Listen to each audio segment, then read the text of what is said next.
Alrighty, guys, here we go. Chapter 2 of Billy Miller Makes Wish. Billy forgot about Mr. Tooley as soon as he walked through his own front door. "Where'd you go?" asked Billy's little sister, Sally, who everyone called Sal. "It's your birthday. If you hadn't come home soon, Sal, if you hadn't come back soon, Sal would have opened up all your presents," said Mama. "It's my birthday soon," said Sal. She would be 4 in a month, and she was more than ready. Bill saw his parents share a few serious words quickly and quietly, and Papa shrugged and Mama nodded, and then everyone piled onto the couch with Billy's presents. "Open mine first," said Sal. "It's really good. You'll like it." Beaming, she thrust a package at her brother. "I wrapped it myself," she said proudly. "I can tell," said Billy. "Mama helped," Sal explained. "She tied the bow." The present looked like a big ball of crumpled up tissue paper of many colors held together with quantities of tape. It was tied nicely with a red ribbon. Billy untied the bow and tore it into the wrapping. "There's nothing here," he said. "Is this a joke?" "Keep going," said Sal, giggling. Finally, when he was nearly ready to give up, Billy uncovered a little blue eraser in the shape of an elephant. Its trunk was missing. He didn't know what to say. "It's from my collection," said Sal. "But I didn't want it anymore. It lost its nose. So now you can have it." "Thanks a lot," said Billy. He rolled his eyes, but he wasn't disappointed or too annoyed because he knew he had real presents from his parents. "Now, I'm mostly just keeping my little whales, so maybe you could have some of my other eraser animals too," said Sal. "Maybe I'll give you some for Christmas." Billy scanned his presents, deciding which one to open next. "Wait," said Sal. "I'll be right back. I forgot the Drip Sisters." "The girls should be here." She flew out of the room. "She's something," said Papa. He often said this. "I can't believe the Drop Sisters are out of our lives," said Mom. "Replaced by the Drip Sisters." "At least the Drip Sisters are more portable," said Papa. "But easier to lose," said Mama. She raised her eyebrows and thinned her lips, making a funny face. "I can see it now." The Drip Sisters had been Sal's obsession and constant companions. There were 5 identical yellow plush whales named Raindrop, Dewdrop, Snowdrop, Gumdrop, and Lemon Drop. Sal used to take them everywhere, which was a problem at times. She'd cart them around in a grungy pillowcase.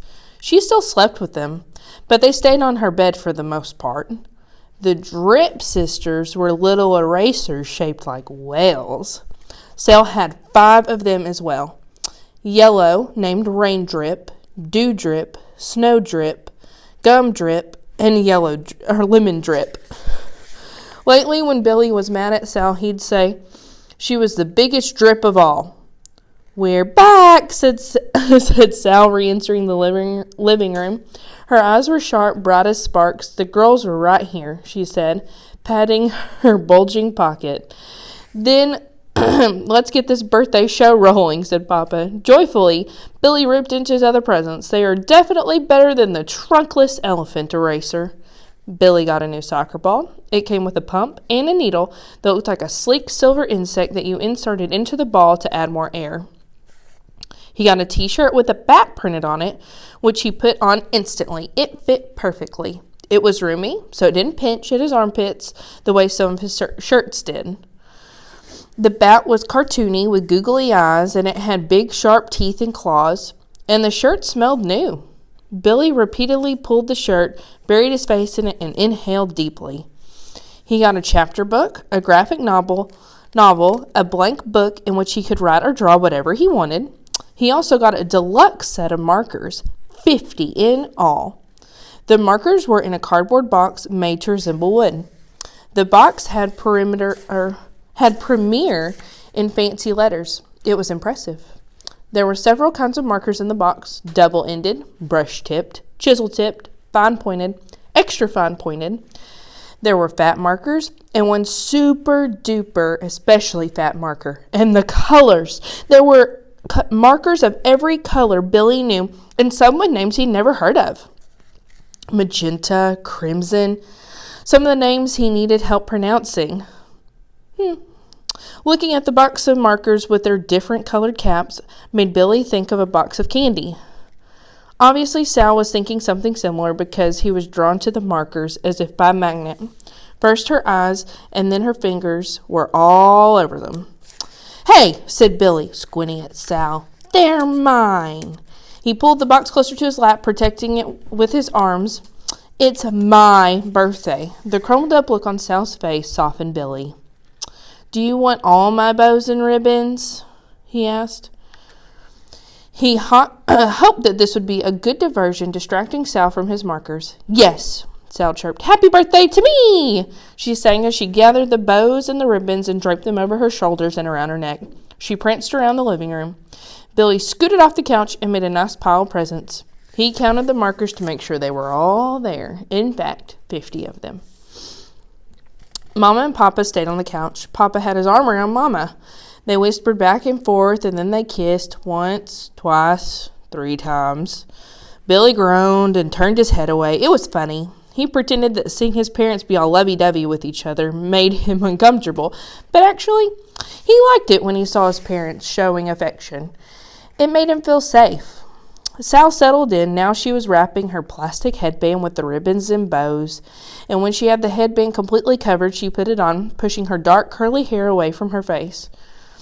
She looked like she was poking her head through a festive lumpy wreath, making her round face seem more round. "When you blow out your candles, what did you wish?" Sal asked Billy. "Can't tell," said Billy. "That's not fair. You get 8 wishes, and I only get 4 on my birthday." Billy jerked around to look at his parents. "Is that true? Do you get a wish for every year? I thought it was just 1 wish." "That's what I always thought," said Mama. 1 wish. I've never heard about more wishes. But if it's true, it's news to me." "It sounds like a good idea," said Papa. "Think how many wishes I'd get." Billy's mind was racing. Maybe he could make 7 more wishes. Maybe he could undo his wish that made the ambulance come. Maybe he could wish that Mr. Tooley lived to be 100. "Do you think birthday wishes come true?" asked Billy. Papa shrugged. "Sometimes yes," said Mama, "and sometimes no, I suppose." It's not very helpful, thought Billy. "What if you make a wish and then you think it was a bad wish?" he asked. "Can you have a redo?"